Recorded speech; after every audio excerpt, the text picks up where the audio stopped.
Good morning, everybody. My name is Remy Thallo, and I use she, her pronouns. I serve as one of your Board of Trustees members, and I'm happy to welcome you to the Tahoma Unitarian Universalist congregation. I'm going to do something a little different than what we normally do, just kind of reading off of our chat we had a couple of weeks ago, where we kind of had everyone in the congregation write about what they wanted to know or what they wanted the church to do. Um, at my last UU church in Fargo, North Dakota, we would have people volunteer to share a joy or a sorrow before every service. So I wanted to share a joy with everyone before we started personally.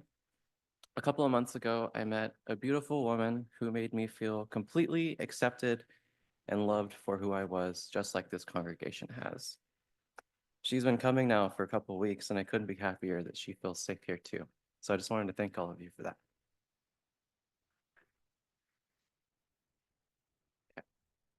Longtime members and new visitors alike, you're welcome here. Whether you are joining us here on site in the sanctuary or online from another location, we are glad you're here. We are one people of many beliefs, many origins, sexualities, and genders, and love is the power that holds us together. We are all growing, all learning, all loved. You are welcome just as you are. If this is your first time with us, I bid you a special welcome. I'm so glad you found your way to our community. After the service, I'll probably be in this section over here by the booth if you have any questions for our congregation or you want to know anything about Unitarian Universalism, or if you want to get involved in our community. For those of you here in the sanctuary, we have hearing assistance devices in the back over there on the tables, and large print hymnals available in the back of the sanctuary as well. If you need help, you should reach out to an usher. For our services this morning, our online chat chaplain will help guide our online folks. And for those of us on site, we'll be utilizing the screen right here behind me to project the words of our unison readings and lyrics for our hymns. You can also follow along with the printed order of service. You can find information on our website, tahomauu.com. Please be sure to read our weekly e-news for important information about our congregation, upcoming events, and volunteer opportunities. If you haven't signed up yet for the e-news, you can do that today on our website so you don't miss anything. There's a lot of stuff happening this week. First of all, I wanted to kind of invite Margo up here to let up some of the things that she's been leading for first.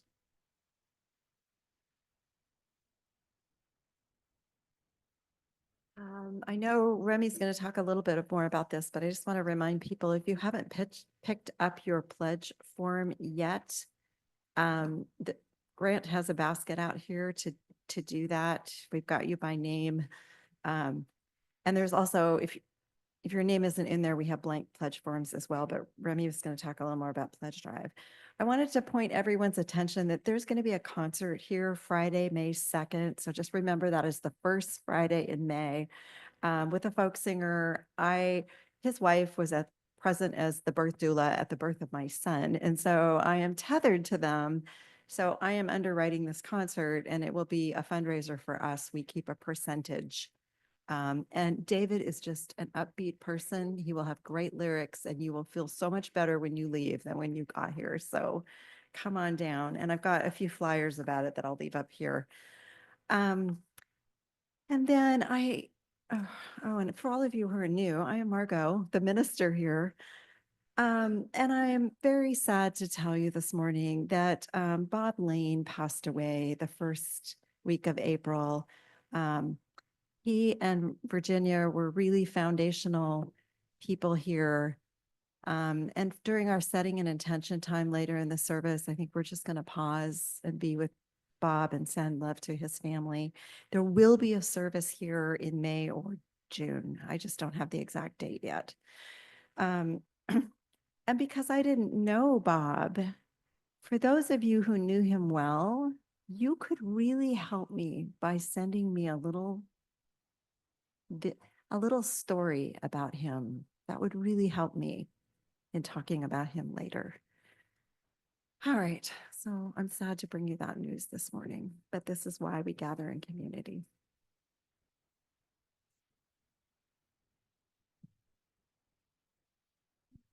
Good morning. My name's Patty McPhee. For those of you who do not know me, I will be your celebrant today, but I also want to bring your attention to the new show, in our space. This is a group show for the Pacific Gallery artists, a group of which I am a member. So if you look around, you will find that there are one or two or maybe even three pieces of my artwork here. But mostly these are local artists. Some of them are professional, some of them are not. But I encourage you to enjoy the show. Yes, pretty much everything up is for sale. If you have questions about it, please contact me. Next Sunday, a Sunday in which I will not be here, unfortunately, it will be the reception for this show. So if you have questions of the artists, most of the artists will be here next week, immediately after the service. Usually we start that at about 11:45 to 12 o'clock, somewhere in there. It's a good time to get to know about the art in this community.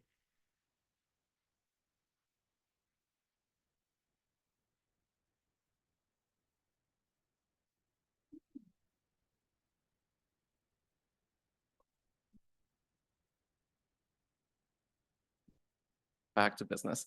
April is Stewardship and Pledge Month. Now is the time to be thinking about what we would like TUUC to be and how we're going to get there. This year's pledge drive aims to bring our existing staff wages up to meet our UU guidelines and to continue care for our building and our grounds. Consider what TUUC means to you and how you would like us to lead in our community. Contribute to sustain the work that we do both within and beyond our walls. Um, did you want to talk about the pledge at all, Bob? Come on.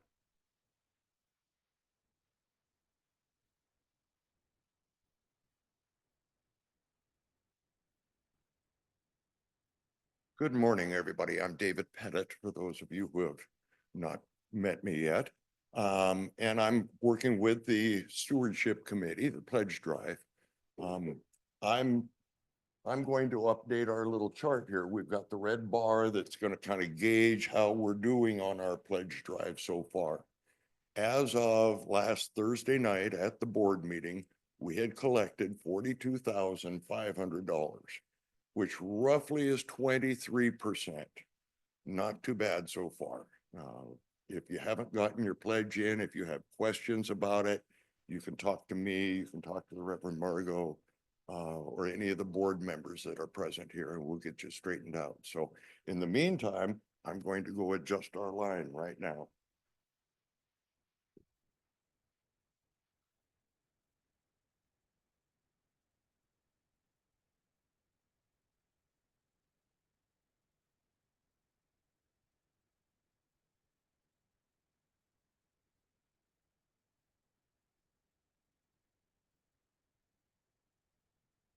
Okay, while he's doing that, I'm gonna go ahead and go over some things since I feel like I'm gonna be up here for a while. A couple weeks ago, we had a congregation write down the ideas they wanted the church to do. We have a link to all of those things on our e-news that was sent out on Friday. I don't have the time to go over all of those ideas today because we had a lot of great ideas. And I'm hoping that the ones that I left out will get some of the people behind them to step up and join or make a committee to make them happen. Here's some of the patterns I saw throughout our collective thought. We need better parking ramp access and handicap parking. Our UU values should be posted around the hallway and building so visitors can see them and know who we are. More of what we're already doing with the art, our circle suppers, the choir, game nights, our annual camp out, which I think is going to be probably around June this year, our potlucks, and just in general helping our community. We've also had some requests to potentially change up the music and have some bands play. So I want you to raise your hand right now if you're a musician. Anyone out there? Do you want to volunteer to play some music? Now's your opportunity. Our congregation also wants more activities inside and outside of our sanctuary for both children and adults. Do we have any people that are willing to take over and maybe plan some of these activities? I know we have some like game nights that we like to do. Potentially you could work in with that or maybe be your own community or not community. What is it? Committee, sorry. Yeah. Also, we've had requests to maybe do like once a week yoga or meditation. I know back in the day we used to have yoga sessions. I thought that, well, maybe we could find a yoga instructor, sorry, or we could just put up a video on our here of a yoga instructor and kind of just meet once a week for that. That could be an easy way we could do it. We've also seen some interest in forming a social media committee that would assist us in posting some content covering our values for health education, OWL, which is our whole lives, some religious exploration, some sexual education stuff, and some more of our UU principles. With all that said, I think it would also be beneficial for the congregation to have a volunteer coordinator to help people that are new to our congregation find groups that maybe they'd be interested in volunteering with, or potentially making different committees for people to start with. Another aspect that was pretty high on our list of wants and needs was to get more active in social justice and how we can engage with our community. We had a couple, maybe I don't remember when it was, but maybe a month or two ago, we had a person come and talk about the geo ice facility that's in Tacoma. If you have been keeping up with the news, there have been countless Europeans that have been detained there for multiple weeks, Canadians, English people, and outside of the numerous amounts of people we don't even know who are really being held there. A lot of the times they're being released because of they were only detained for paperwork, clerical errors, not crimes or anything that they've committed. I think it would be beneficial if we kind of got together as a congregation and maybe went and visited that site at some point. We had talked about it. I think it would probably help the community at least, feel more welcomed. Also, we had people request if we had a large banner that we could possibly bring with us to protests and to other community events so that we could advertise our congregation to, everyone around. So does anyone have any experience in like designing banners or creating banners? You do? We already do? Is it just like a generic, like Tama UU banner? What we've done is, all lives matter and standing on the side of love. Okay. So we have the yellow standing on the side of love banner somewhere. We'll roll it out later. Well, I would like to get that out and also potentially look at maybe designing a more modern one, potentially. If we have any graphic designers in the audience, that would be amazing. If not, we can work with that eventually. Many of us also enjoy learning more about the many religions of the world and wish to continue having sermons with more diversity of faith and ritual. I was also asked that the children could be more involved, and I thought of a fun idea that could be interesting. And what if the children got to pick the topic of our service every once in a while? Okay. I know these kids are smart and they could help us all think in new and exciting ways. Well, now I'm going to get back to our regularly scheduled board announcements. And again, you can check out the e-news for more information about all those things I just talked about, plus some ones that I didn't talk about. Also, I think they're on the wall over here by the coffee table. You are invited for us to join us for social hour immediately following the service right here in the sanctuary. There will be coffee and refreshments, and it's a great time to catch up or get to know someone new. For those of you who are visiting or who are new to our community, we have red coffee mugs over there and white mugs for you to use. If you don't like talking to people and you just want to like hang out by yourself, get the white one. If you want to meet someone new, get the red one. Someone will come up and talk to you. As we begin our service, I respectfully acknowledge that I speak to you today from the land of the Coast Salish people, including the Puyallup Tribal Nation, land from which they were forcibly displaced. I affirm the continued sovereignty of the 574 federally recognized tribes, including the 29 here in Washington, and I support those still fighting for their federal recognition. I acknowledge the theft, violence, trauma, and racism that Indigenous people have experienced at the hands of colonizers from 1492 through the present day. I honor the resiliency of the Indigenous people and stand with them as they continue to fight for land, water, visibility, sovereignty, and their very existence. Lastly, friends, I invite you to set your phones and iPads or any electronic device you have to silent mode, or what we call worship mode, as we gather here, one community together. Let us settle ourselves into this holy moment and open our hearts to learn and unlearn, to share and receive. Now, let's join together in worship.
As I mentioned before, I am the Reverend Margo Rinehart. I am the minister here.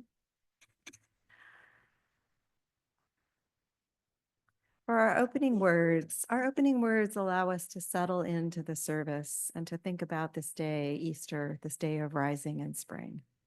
These are from the Reverend Elizabeth Strong.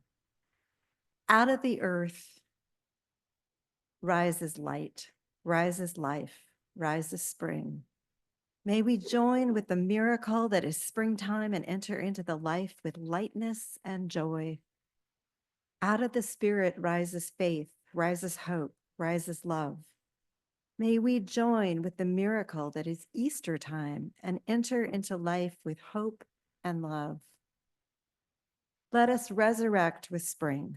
Let us resurrect with the Spirit and enter into renewed life as we gather into our time of worship together this Easter morning.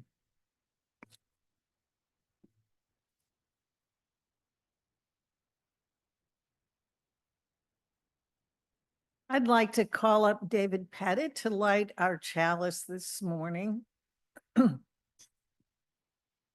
David's been a member ever since I can remember, and he is a great cook and a fabulous camper.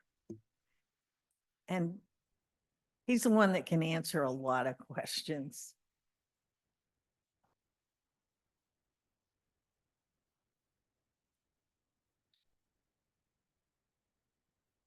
And if you could join me in the words on the screen eventually. Here we go. We light this chalice in deep respect for the mystery and the holiness of life, in honor and gratitude for those who have gone before, with love and compassion for those who dwell among us, and with hope and faith for the generations to come. If you could join me in our opening hymn, it's number 267 if you want to find it in the gray hymnal. Otherwise, the words will be on the screen. Marianne's going to play it all the way through because it's a little bit of a new one to most of us. So give me a hand here. I need a little help.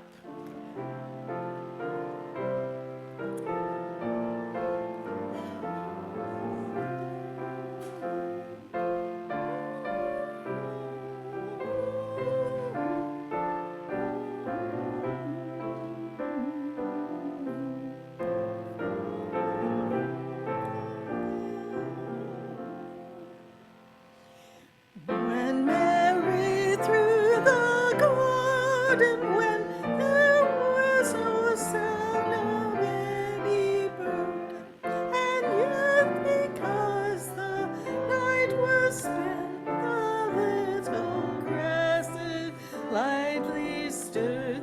The flowers awoke, the lilies heard. When Mary through the garden went, the dew lay still on flower and grass. The waving palm, the lovers stand, their fragrance out, and she did pass. No light upon the branch was left. When Mary through the garden went, her eyes were weeping onward dim. The grass beneath her footsteps met, the solemn lily, white and slim.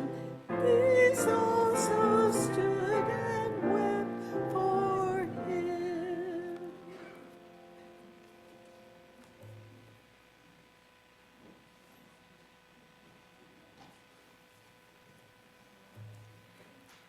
And now Kenzie's going to come up for the time for all ages. Those young and young at heart would like to come and join Kenzie forward.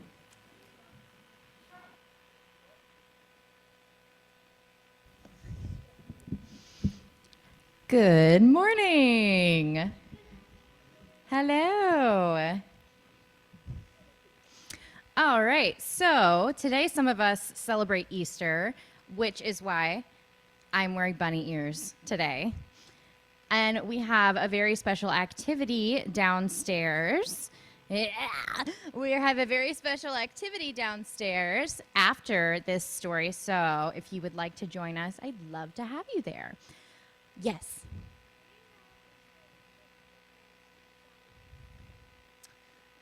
Mm-hmm. Yeah. So what we're going to do is we are going to read this book, but I wanted to introduce myself real quick. For those of you who don't know, my name is Kinsey. I use she, her pronouns, and I'm the director of religious exploration here at the church. So this book is by you all. The words are by Jesse McKeon, who is another religious educator. But look, it is colored by you. So we are going to read this about our new values: justice, equity, transformation, pluralism, interdependence, and generosity, which spells out JetPig. Woo!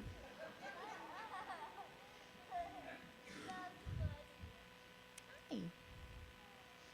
All right, JetPig. Have you ever heard someone say that something will happen when pigs fly? It means that people think that that thing will never happen, or it will happen as soon as pigs grow wings.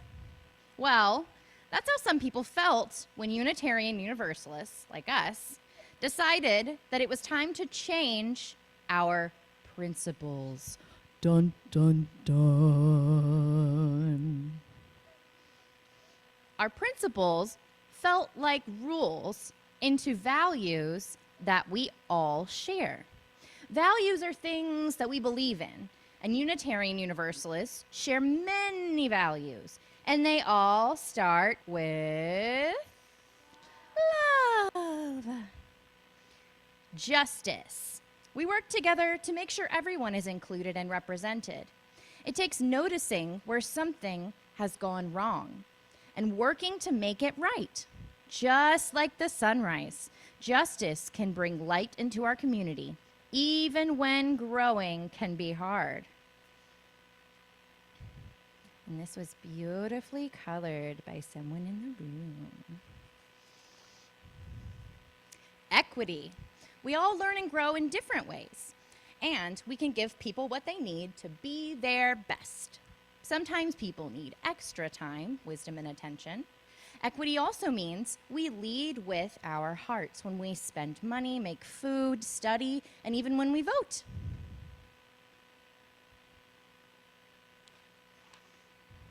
Transformation. This was also colored by someone in the room. The world is always changing, and so are we.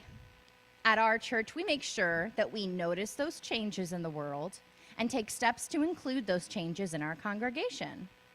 Spiky purple sea urchins adapt to their changing environment very quickly so they will survive. That's us, spiky sea urchins. Pluralism. Every year, Unitarian Universalists everywhere gather and pour water into one big bowl in a water communion. Has anyone been to a water communion before? Yes, we have hands, yes. The water mingles and becomes one, just like we do as a group of people. Pluralism means that we are all here together, learning, growing, and seeking truth. It also means that we respect each other's journey and take responsibility for our own.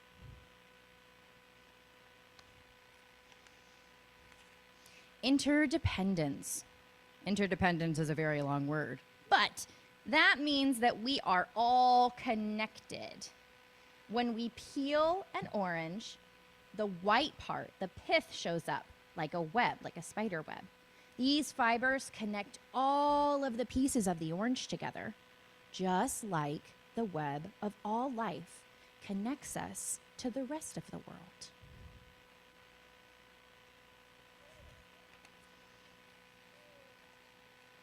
Yeah, you see it? It's like a big web.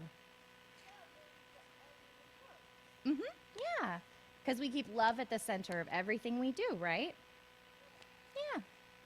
Generosity. Generosity means sharing and giving with a giving attitude. In our church, we share our time, money, knowledge, and faith. We also share these things with our greater community. And of course, all of this sharing helps us grow. Generosity is like watering a plant or watering a tree. You're right. So, while a barnyard pig might not be growing wings just yet, our jet pig is here to prove that growing and changing is not as scary. As long as we fill his jetpack tank with love. Very nice. And what spells out jet pig? Justice, equity, transformation, pluralism, interdependence, and generosity. Very nice. Thank you all so much for helping with this. Amazing. And I will meet you in the back to do our Easter egg hunt downstairs.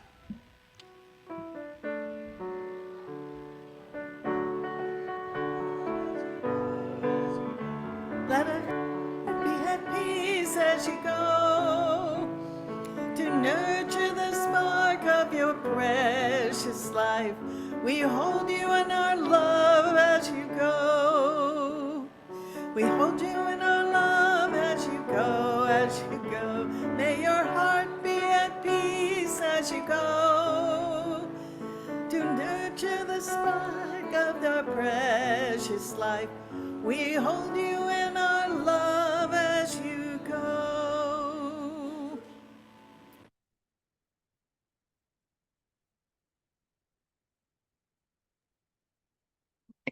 Good morning. This is Chrissy Kim, and I am your chat chaplain online this morning. We have come to the part of our service that is our invitation for generosity. This is your opportunity to share of your gifts to ensure that our congregation has what it needs to support all of us. You can give online or in the baskets that are going to be passed in the sanctuary. There are also 2 extra baskets up front, one for safe parking and one for our trans relocation group. And you can also donate online and earmark funds to either of those committees. Now, will the ushers come forward so that our offering can be generously given and gratefully received?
If you could join me in the words on the screen to dedicate our offering. We dedicate ourselves and our offering to the work of this congregation, weaving a tapestry of love we call community, both within and beyond these walls. I hope we were able to help those of you who are new. Sorry about the words. If you would rise in body or spirit and join me in, do you want to do this standing up or sitting down? Our meditation tune, we're trying a few new things. We'll be singing Spirit of Life.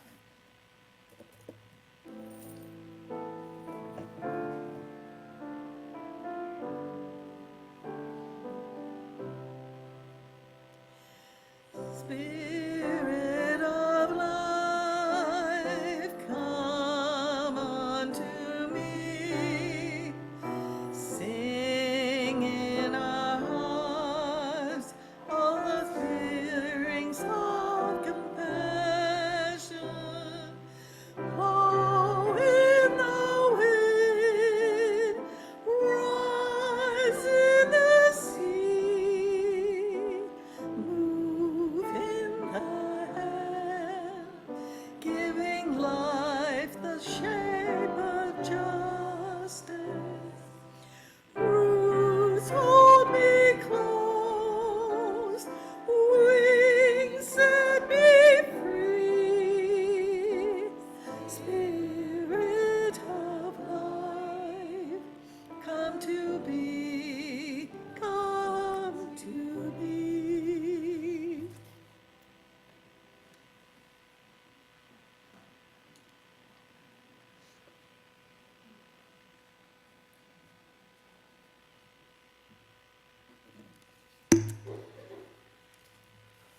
So for those of you who don't take a turn up here, you probably don't know this, but every once in a while, what's going on up there and what's going on over there, which is the one Patty and I can read, don't say the same thing.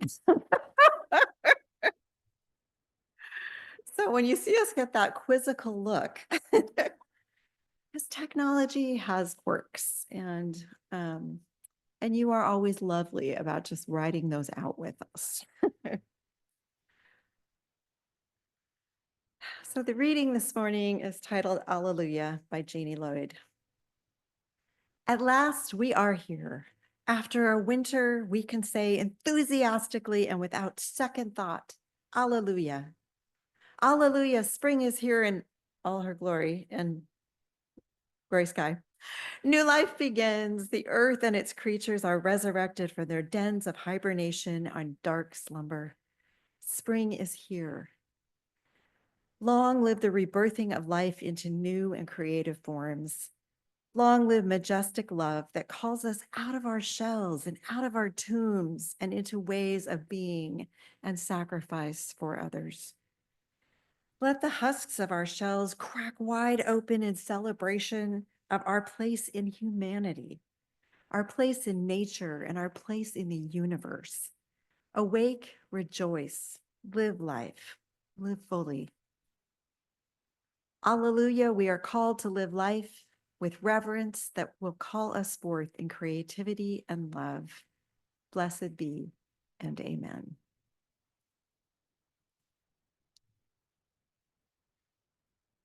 So here's another little inside the mind of people who create your Sunday worship.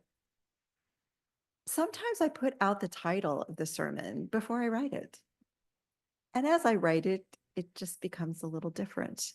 So I spent my week going back and forth between, well, am I going to do the sermon about how Christianity sort of got off on this track of over focusing on the crucifixion instead of on the resurrection? Was I going to do that sermon? Or was I going to go with the multi-faith sermon? So I went back and forth, and then I looked at the weather report and I was like, yeah, we're not going with suffering. We're going with the happy multi-faith story. So let's go for some interfaith happiness. And then we match up with what's going on downstairs with our kids as they run around looking for their eggs. Another thing, Easter is a tricky holiday in Unitarian Universalism because we come from Christian roots on the Unitarian side and on the Universalist side. And so, but many of us are no longer Christians. We worship as Christians, as humanists, as atheists. I myself follow more Buddhist practices than anything else at this time in my life. And so we come to Easter, and it's a little tricky to know quite what to do with it. So here's what's so great about Unitarian Universalism. You can have it all. You can take what speaks to your heart. So we're going to just delve into a little history so you can kind of start to think about how we got here. There are debated origins of the word Easter. Is it pagan, Jewish, or Christian? Or something else? Many religious and historical scholars discuss the importance and understanding of spring equinox festivals of the Middle East, of Europe, and even Africa, and their influence on our present day Easter. Even in seminary, the New Unger Bible Dictionary, which is pretty liberal, it's pretty interfaith thinking, but it is a Christian Bible dictionary. But if you look up Easter in there, it will say Anglo-Saxon origin related to the goddess Istra. Yeah. Each spring there were sacrifices offered to Istra, giving thanks for new life. And we know this because it was documented by 8th century Anglo-Saxon monks who wrote about the celebration of the goddess. It was not until the 18th century that this name of Easter got adopted to designate the celebration of Jesus and the resurrection. So once again, as is so often true, you see that beautiful melding of paganism and Christianity. Some scholars will say, though, that the origins are even earlier than that. One of the professors of theology at my seminary would talk about how the Easter story actually comes out of Sumerian legend. Sumerian legend of Tammuz and his wife Inanna, known as Ishtar. Ishtar was the Assyrian and Babylonian goddess of fertility, sex, and power. So, but the myths surrounding her tell of her death, renewal, and fertility. And of course, that reminds you of a Greek story that came later, right? The neighboring kingdoms of Samaria had their own stories, like the Egyptian god Horus, who died and was resurrected. So there's some pretty solid thought that Easter is a pagan custom and it predated Christianity. And are there pagans among us out there that are willing to say so? Yay, yay, then you already know this. But what does pagan actually mean? It's derived from the Latin word meaning paganus. And this is a term from the realm of the Roman Empire, and it named any group who practiced a religion other than, and this will surprise you, Judaism, Christianity, or Islam.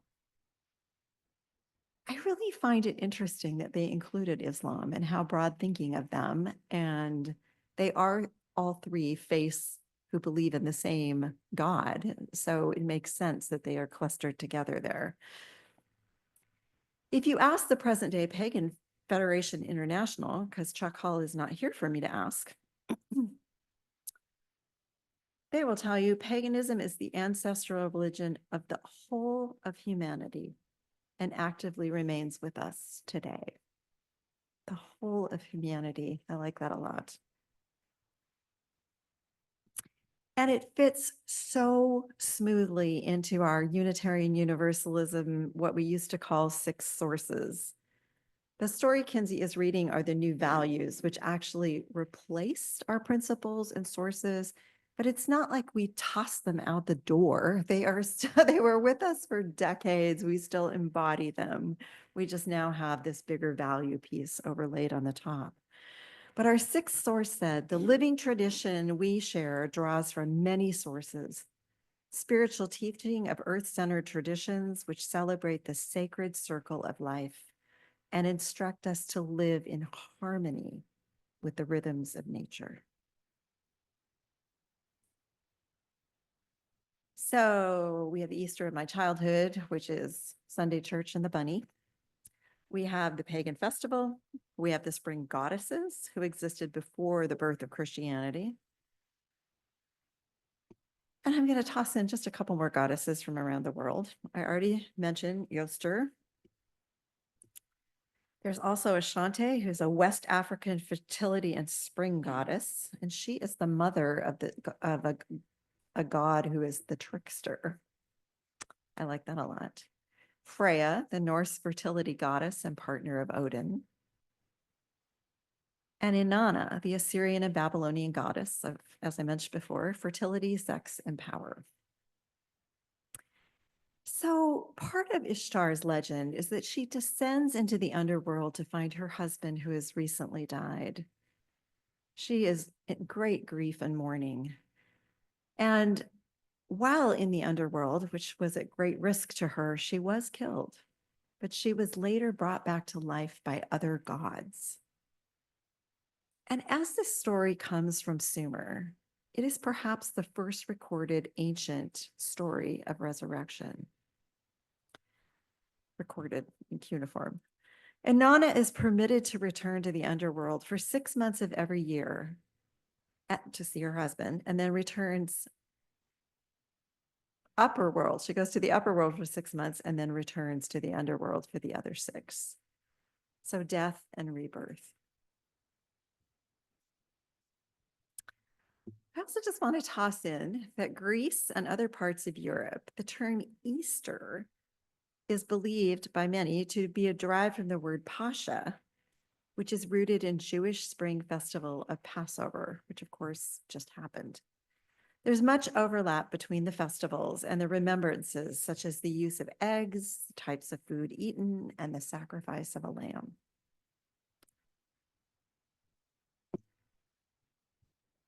So where did the Easter bunny come from? I had to laugh because I was at home rehearsing this sermon yesterday and I'm pacing back and forth in my living room. I look out my window and there goes a rabbit across my front yard. And some years I have rabbits, lots of years I don't. They hang out in the neighbor's yard because they've got better habitat. So again, we look back to those 7th century Anglo-Saxons. They worshiped Istra, and her animal symbol was the rabbit. Because rabbits have a high fertility rate, it is a symbol of spring, it's abundance, it's fertility, and it's good fortune. Meanwhile, in Germany, with my German background, is the mythological figure who hatched and hid eggs for children and adults to find on Easter Sunday. So the goddess, Ostra, once healed a bird by changing it into a rabbit. And then the rabbit repaid her by laying eggs as a way of expressing gratitude.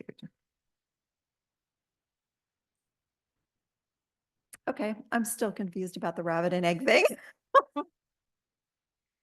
Sometimes perhaps we just should appreciate and not have to ponder too much. So they're doing Easter eggs downstairs, and the eggs are part of this new Unitarian Universalist values that Kinsey was talking about. So eggs got to be part of the spring celebration because, of course, many things are laying eggs this time of year. In ancient Egypt, the egg is a symbol of the sun. Hindus see the shape of the universe in the egg. I'm never going to look at my breakfast quite the same after I read that. The shape of the universe in the egg. Then it's going to be hard for me to eat it, right? And for the Babylonians, the egg is the embodiment of Ishtar. The fun activity of dyeing eggs can be found as far back as ancient Persians who colored and ate eggs during the spring festival. The Eastern Orthodox Church introduced decorating eggs with bright red dye to symbolize the blood of Jesus. Oh, wait, I was going to talk about suffering this morning. But that's why they do it, because that is part of their religious tradition. And of course, the Jewish time of Passover uses eggs at the Seder meal.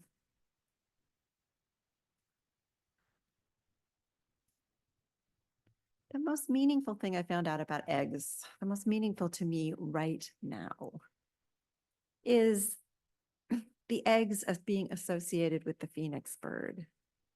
The phoenix bird appears on ancient funeral stones in the 1st century of Christianity. It's Christian art using the phoenix as a symbol of resurrection and the egg from which the phoenix rises being our Easter egg. I feel like I'm needing this phoenix bird this year. This has been a tough year, and so we're rising up and recreating what we want.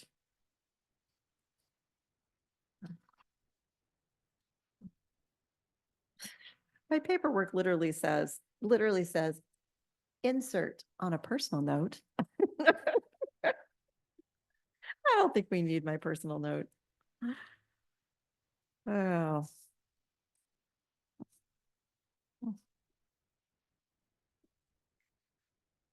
My personal note was really about, I've just spent 2 years living in Montana at 5,000 feet in the Rocky Mountains. So I moved from here to 5,000 feet into the Rocky Mountains.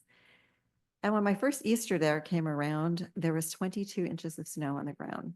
And the kids were hunting, and because the snow accumulates all winter, the kids were hunting eggs, and more than that, it was 3 feet. And I've been out there with a snow shovel digging tunnels to put the eggs in.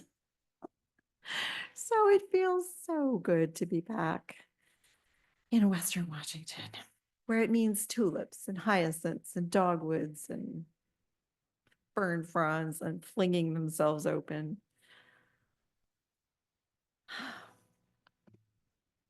It also means I can wear what we think of as normal springtime clothes without it being 20 degrees outside. And now I want to talk about Jesus. We're an interfaith denomination, and we've got deep Christian roots. We live in a country that is still highly influenced by Christian thought. Easter is the holiest day of the year for Christians. They stand in that story of Jesus and his suffering and death on Good Friday, and on Easter, their Savior is reborn. There is an immense amount of joy. I can remember earlier in my life going to sunrise service and watching as the sun crests and brings in this absolute joy and delight of life. And for Christians, their God, Yahweh, out there, came to dwell among humans in the form of Jesus. And whether you believe the story of Jesus literally, or whether you can see the story of Jesus as something we can learn from, one of the things that stays with me is about Jesus lived a life, the stories that are written about him, to be an exemplar of how we should live. And to live in such mindfulness of being tethered to God or to the divine or to some sort of higher calling, that every thought and action you do, you are running through this higher thought and value system, which is the beauty that I take from Christianity and from the story of Jesus. And while the message of Christian Easter is resurrection, and the timing of Christian Easter, of course, shares these pagan roots, in the Common Era, as Christianity is spreading throughout Europe and the Roman Empire, many pagans didn't see Christianity as opposed to their beliefs at all. They could just reach over and incorporate some of it in. They didn't have to be in tension with one another. And for some early Christians as well. But the Christian church is feeling this influence.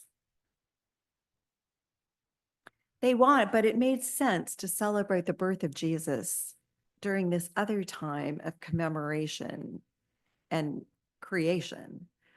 So in 325 of the Common Area, the Church Council at Nicaea decided the commemoration of Christ's resurrection, not his crucifixion, his resurrection, would follow the lunar calendar, as does the Jewish holidays of Passover.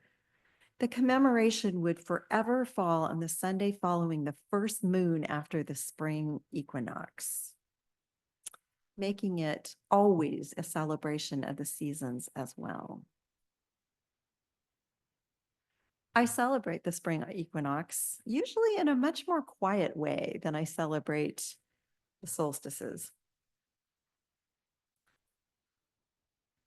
I come from a family where there are atheists and there are some deeply rooted Christians. I celebrate Easter because in my head, I put together the chocolate eggs with the Jesus guy. I knew the Jesus story was miraculous. I knew that Jesus story was something beyond us, but that's something we should quest for. But then there was also the reward of, and we get to be fully embodied here and eat the chocolate eggs. But my thinking got a little more sophisticated as it went on.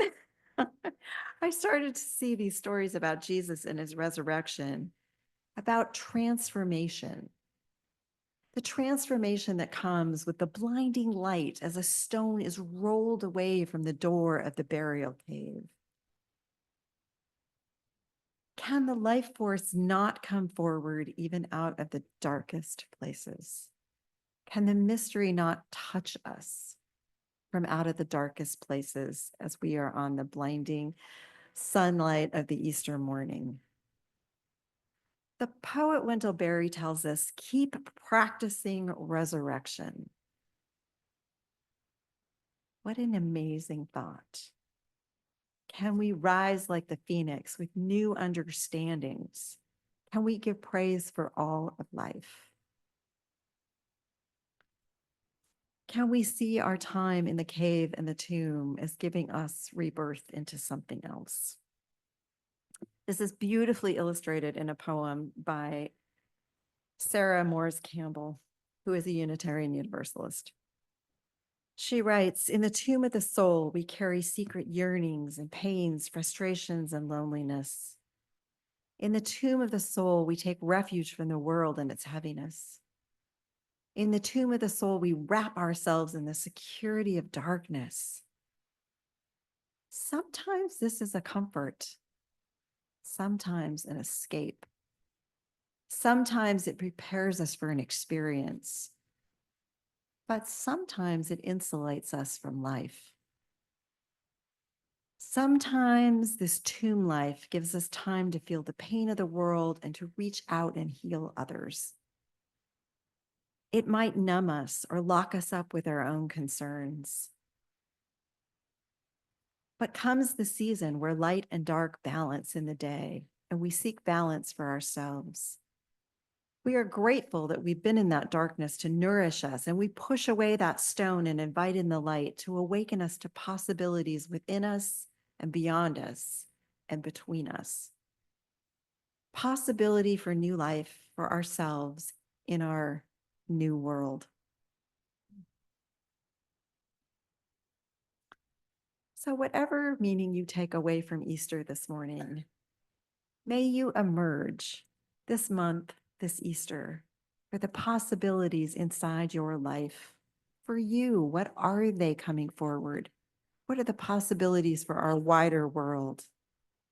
So whatever your spiritual practice today, enjoy one another, enjoy your families, whether chosen or biological. Enjoy the sights and smells of spring, and enjoy the aroma of the coffee. Amen.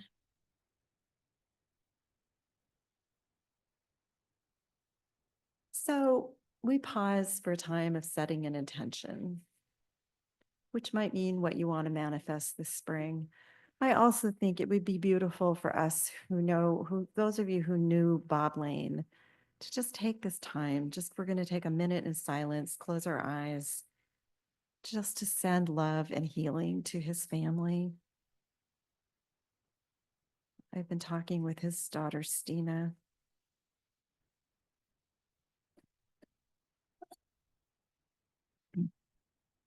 And remember how Bob has touched your life.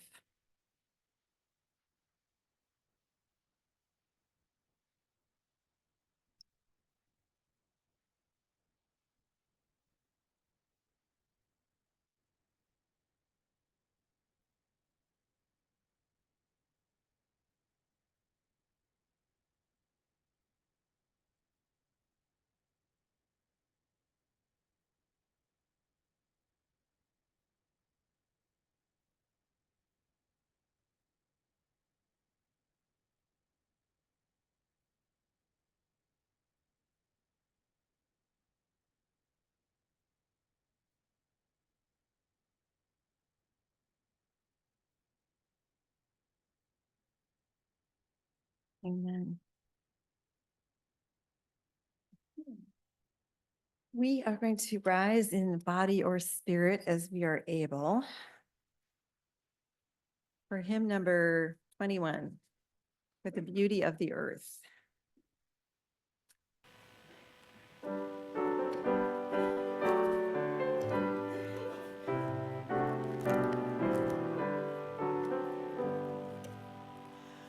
For the beauty of the earth, for the splendor of the skies, for the will which brought our birth, over and around us lies. Source of all, to thee we raise this our hymn of grateful praise. For the joy of care and I, for the heart and mind's delight, for the mystic harmony, linking sense to sound and sight. Source of all, to thee we raise this our hymn of grateful praise. For the wonder of each hour, for the day and of the night, hill and vale and tree and flower, sun and moon and stars of light. Source of all, to thee we raise this our hymn of grateful praise. For the joy of human love, for the tender father-child, for the kinship we all share, for all gentle thoughts and mild. Source of all, to thee we raise this our hymn of grateful praise.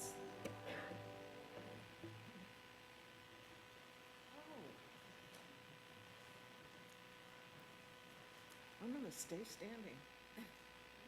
We're going to stay, Hattie's going to stay standing because she's a multitasker up here. Our closing words are from Diego Valeri, and it's called An Eye for Miracles.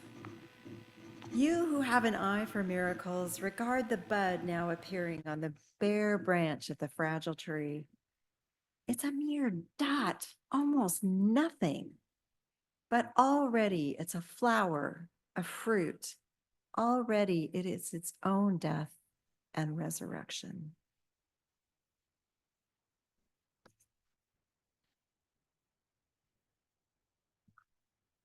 Now, if you could join me in the words that are about to come up on the screen. Oh, good. Your screen has it. We extinguish this flame, but not the light of truth, the warmth of community, or the fire of commitment. These we carry in our hearts until we are together again.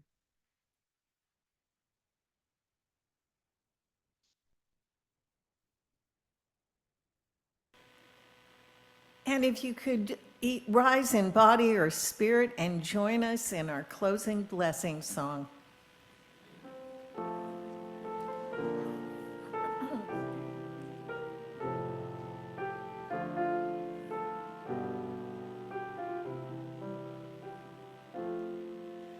From you I receive, to you I give, together we share, and from this we live. From you I receive, to you I give, together we share, and from this we live.